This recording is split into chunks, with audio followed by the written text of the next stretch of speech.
नमस्कार दोस्तों, आज हम बात कर रहे हैं क्रिमिनल प्रोसीजर कोड की, जिसका नाम चेंज हो गया है। सीआरपीसी का जो नाम है, कोड ऑफ क्रिमिनल प्रोसीजर का जो नाम है, दंड प्रक्रिया संहिता का जो नाम है वो चेंज हो चुका है। अब हो चुका है भारतीय नागरिक सुरक्षा संहिता 2023। तो इसका जो नाम है वो हिंदी में हो गया है और इसको जो है हम समझते हैं इसमें काफी चेंजेस आए हैं।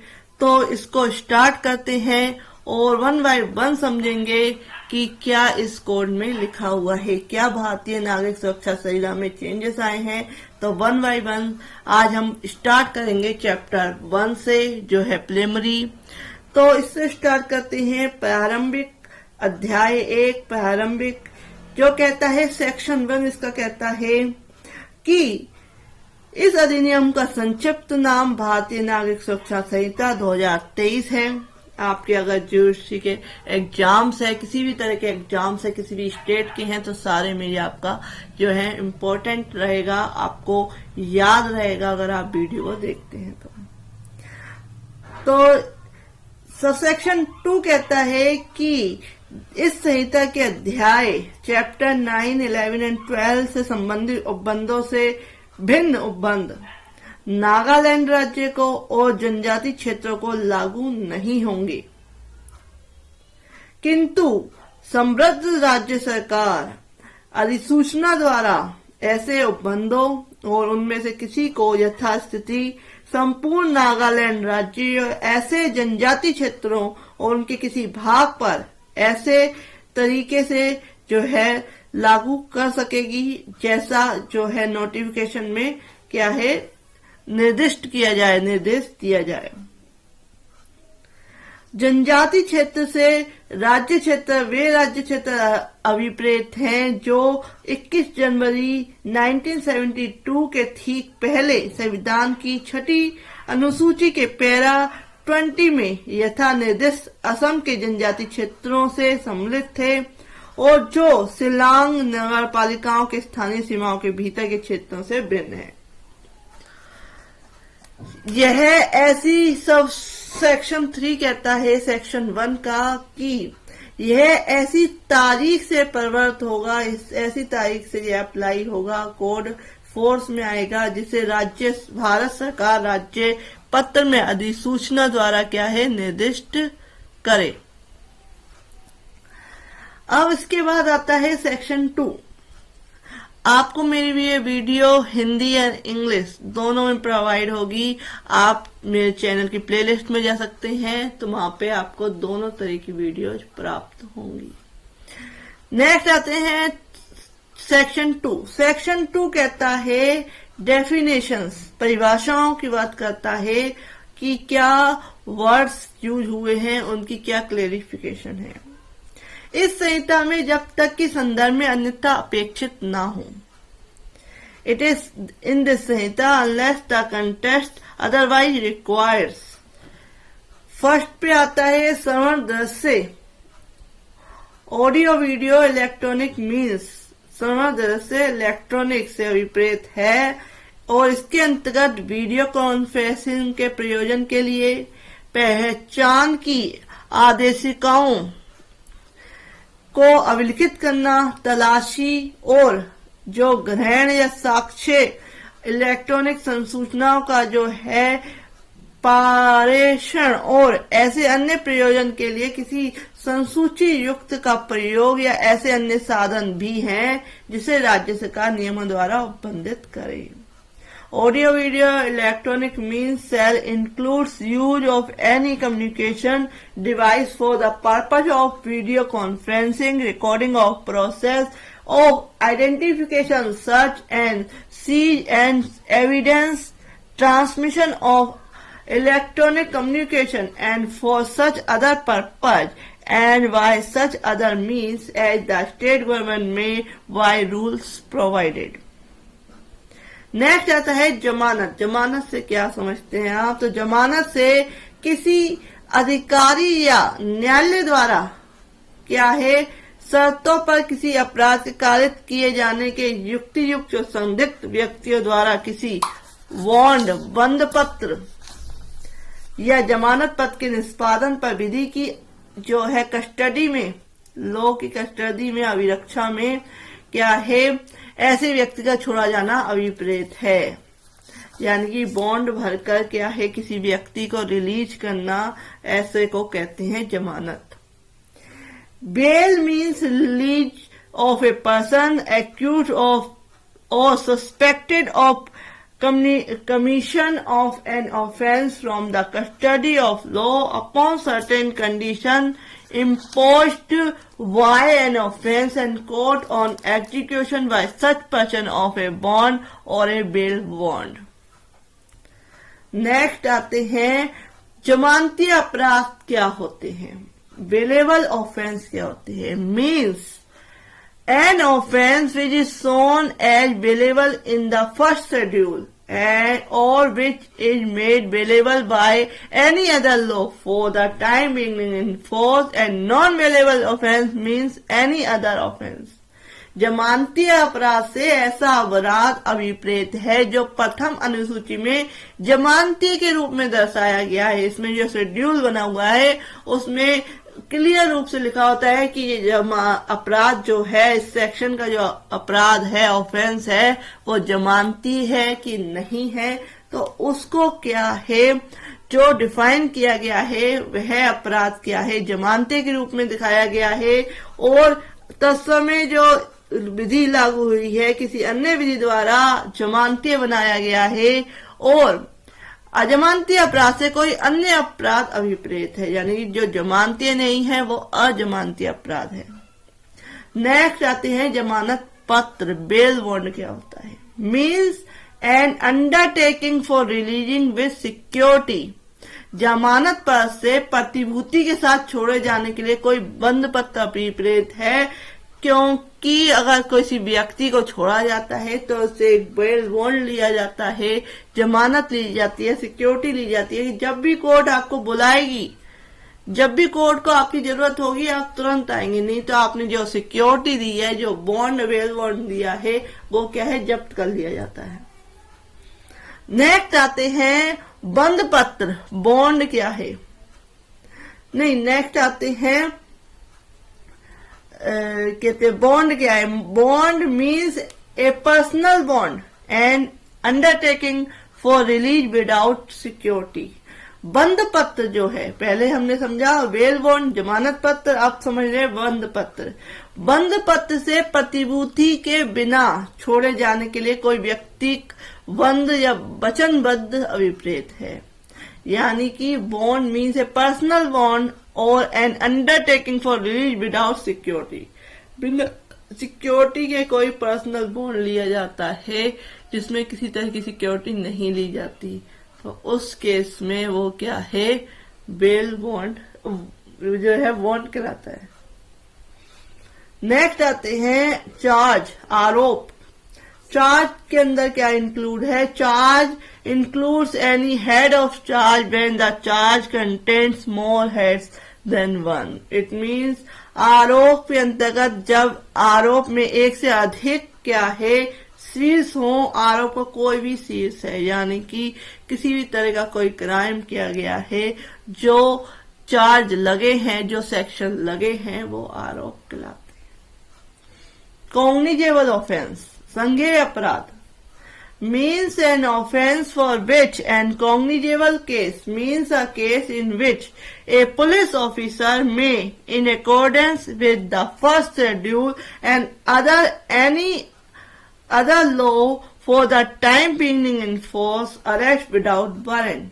Cognizable offense यानी कि संज्ञेय अपराध से ऐसा अपराध अभिप्रेत है जिसके लिए और संज्ञेय मामले से ऐसा मामला अभिप्रेत है जिसमें कोई पुलिस अधिकारी प्रथम अनुसूची के या तत्समय प्रवृत्त किसी अन्य विधि के अनुसार वारंट के बिना गिरफ्तार किया जा सकता है। वो है संज्ञेय अपराध, जिसमें विदाउट वारंट क्या है, गिरफ्तार कर सकते हैं, क्योंकि गंभीर प्रकृति के अपराध होते हैं। नेक्स्ट आता है कंप्लेंट, परिवाद क्या है, कंप्लेंट किसे कहते हैं, तो इस संहिता के अधीन complaint means any allegation made orally or in written to a magistrate with a view to has taken action under the Sanhita that some person, whether known and unknown, had committed an offence but does not include a police report. परिवार से इस संहिता के अधीन magistrate द्वारा कार्रवाई किए जाने की दृष्टि से मौखिक और लिखित रूप में उससे किया गया यह अभिकथन अभिप्रेत है कि किसी व्यक्ति ने, चाहे वह ज्ञात हो या अज्ञात, अपराध किया है, उसने क्या है, ऑफेंस किया है, किंतु इसमें पुलिस रिपोर्ट सम्मिलित नहीं है। इसके अंदर पुलिस रिपोर्ट क्या है, सम्मिलित नहीं है। एक्सप्लेनेशन लेते हैं, स्पष्टीकरण लेते हैं। ऐसे किसी मामले में जो अन्वेषण के पश्चात किसी असंज्ञेय अपराध का किया जाना प्रकट करता है, पुलिस अधिकारी द्वारा की गई रिपोर्ट परिवार समझी जाएगी और यह पुलिस अधिकारी जिसके द्वारा ऐसी रिपोर्ट की गई है परिवादी समझा जाएगा। ये कहा गया है, a report made by a police officer in a case which disclose after investigation the commission of a non-cognizable offence shall be deemed to be a complaint, and the police officer by whom such report is made shall be deemed to be a complainant.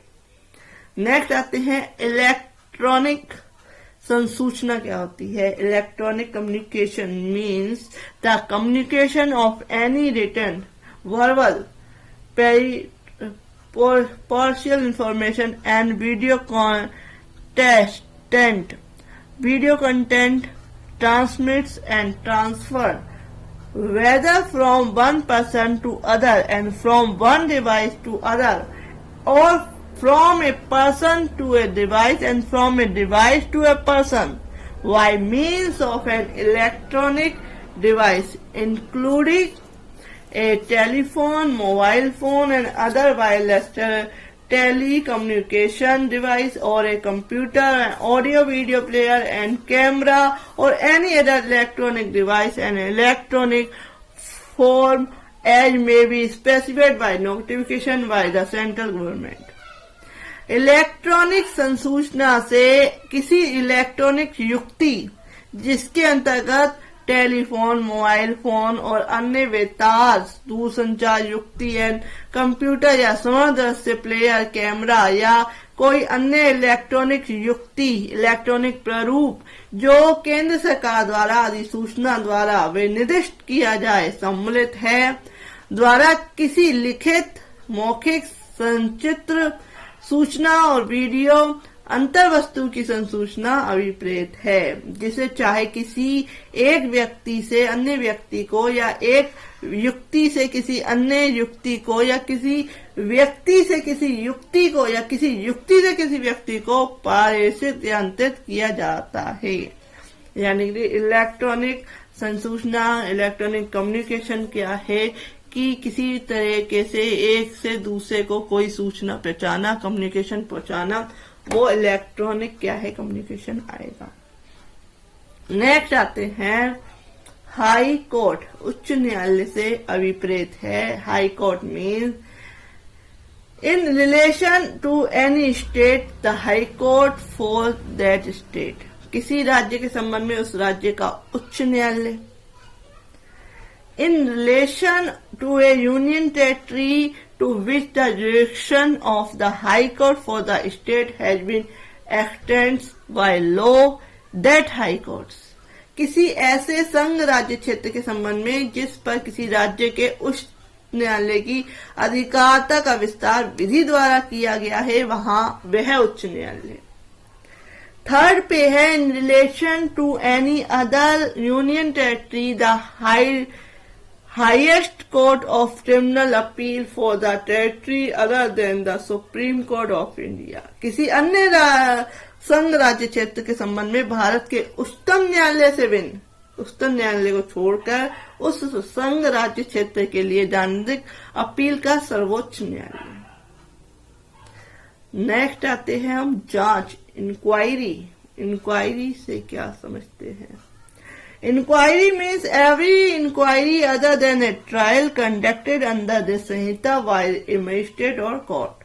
जांच से विचारण से भिन्न ऐसी प्रत्येक जांच अभिप्रेत है जो इस संहिता के अधीन किसी मजिस्ट्रेट या न्यायालय द्वारा की जाए।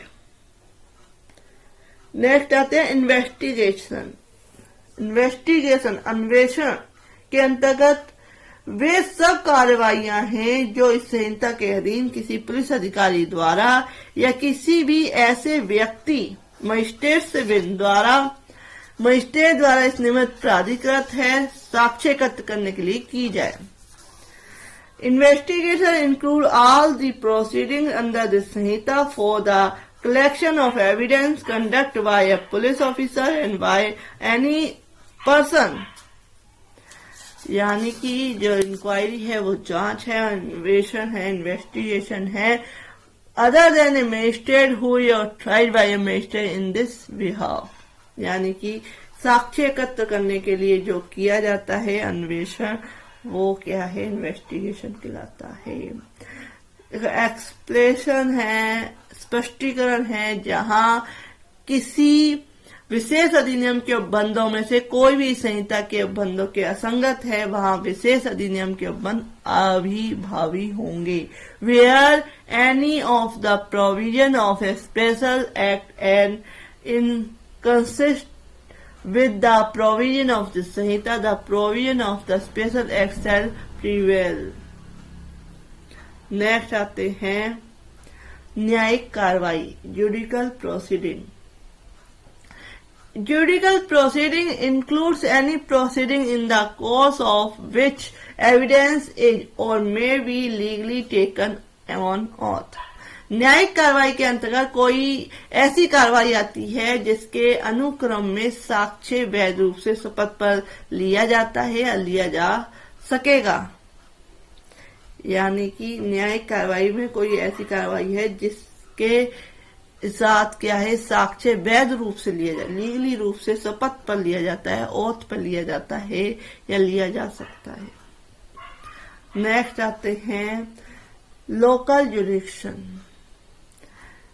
Local jurisdiction in relation to a court or magistrate means the local area within which the court or magistrate may exercise all or any of its and his powers under this Sanhita, and such local area may comprise the whole of the state and any part of the state as the state government may by notification specify।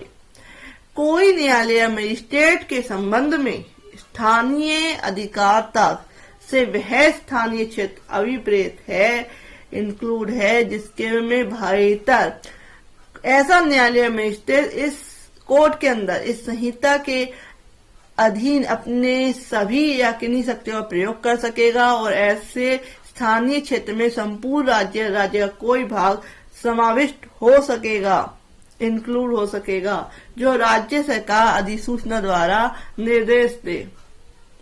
Next आता है non cognizable offence क्या है। पहले हमने समझा cognizable offence क्या है, गंभीर अपराध जो होते हैं कॉग्निजेबल होते हैं। अब आते हैं नॉन कॉग्निजेबल, असंज्ञेय अपराध क्या है। असंज्ञेय अपराध से ऐसा अपराध अभिप्रेत है, non-cognizable offense means an offense for which, and non-cognizable case means a case in which a police officer had no authority to arrest without warrant। असंज्ञेय अपराध से ऐसा अपराध जो है इंक्लूड है जिसमें के लिए और असंज्ञेय मामले से ऐसा मामला अभिप्रेत है जिसमें किसी पुलिस अधिकारी को वारंट के बिना गिरफ्तार करने का अधिकार नहीं होता है। नेक्स्ट आते हैं नोटिफिकेशन। अधिसूचना क्या है। अधिसूचना notification means A notification published in the official gazette. अधिसूचना से राजपत्र में प्रकाशित कोई अधिसूचना अभिप्रेत है, जो केंद्र के द्वारा जो राजपत्र में जो होता है, गजट होता है, उसमें किसी तरह की नोटिफिकेशन सूचना देना, वो होता है अधिसूचना, नोटिफिकेशन। नेक्स्ट आते हैं ऑफेंस, अपराध। ऑफेंस मीन एन एक्ट और ओमिशन, किसी कार्य को करना या ना करना, एक्ट और omission made punishable by any law or for the time being in force and include any act in respect of which a complaint may be made under section 20 of the Coastal Trespass Act 1871। अपराध से कोई ऐसा कार्य या लोप अभिप्रेत है, यानी किसी काम को करना या ना करना अभिप्रेत है। कार्य करना यानी एक्ट, किसी काम को करना, और कार्य को ना करना मीन्स लोप करना, ओमिशन करना, किसी कार्य को करने से बचना। तो अपराध से कोई ऐसा कार्य या लोप अभिप्रेत है जो विधि चल रही है उसके किसी विधि द्वारा दंडनीय बनाया गया है, उस विधि के द्वारा दंडनीय है, और इसके अंतर्गत ऐसा कोई कार्य भी है जिससे संबंध में पशु अत्याचार अधिनियम 1881 की धारा 20 के अधीन कोई प्रतिवाद किया जा सकेगा, कंप्लेंट की जा सकेगी। नेक्स्ट आते हैं officer in charge of the police station. Police थाने का बारसाधक अधिकारी के अंतर्गत कौन आता है? तो इसके अंतर्गत officer in charge of the police station includes when the officer in charge of the police station is absent from the station house or unable from illness or other cause to perform his duty, the police officer present at the station house who is next in rank of such officer and is above of the rank of the constable, or when the state government so directs any other police officer so present। Police थाने का भाषागत अधिकारी जो होता है, जो उसका head होता है पुलिस स्टेशन का, इसके अंतर्गत जब पुलिस थाने का भाषागत अधिकारी थाने में अनुपस्थित है, वहां पे है नहीं, और किसी बीमारी के कारण या किसी अन्य कारण से अपने कर्तव्यों का पालन करने में असमर्थ है, नहीं कर पा रहा है अपने जो उसकी ड्यूटीज है, तब थाने में उपस्थित ऐसा पुलिस अधिकारी है जो ऐसे अधिकारी से, जो हेड था उससे, उसकी पंक्ति से ठीक नीचे है, उससे एक नंबर नीचे का जो है अधिकारी है, और कांस्टेबल के पंक्ति से ऊपर का है। जो कांस्टेबल होता है उसके पंक्ति से ऊपर का होना चाहिए वो व्यक्ति, वो अधिकारी, और या जब राज्य सरकार ऐसा निर्देश दे तब इस प्रकार उपस्थित कोई अन्य पुलिस अधिकारी भी है, यानी कि स्टेट गवर्नमेंट किसी को ऑथराइज करती है तो वो पुलिस अधिकारी क्या है? पुलिस थाने का भाषागत अधिकारी, यानी कि officer in charge of the police station कहलाता है। नेक्स्ट आते हैं प्लेस, स्थान। स्थान से क्या है? Include, place include a house, building, tent, vehicles and vessel. उसमें क्या है? स्थान के अंतर्गत घर, भवन, तंबू, यान और जलयान भी है, स्थान के अंतर्गत आते हैं। नेक्स्ट आते हैं पुलिस रिपोर्ट। पुलिस रिपोर्ट क्या है? Police report means a report forwarded by a police officer to a magistrate under section 3 of the section 193। Police report से किसी पुलिस अधिकारी द्वारा धारा 193 के सबसेक्शन 3 के अधीन मजिस्ट्रेट को भेजी गई रिपोर्ट अभिप्रेत है।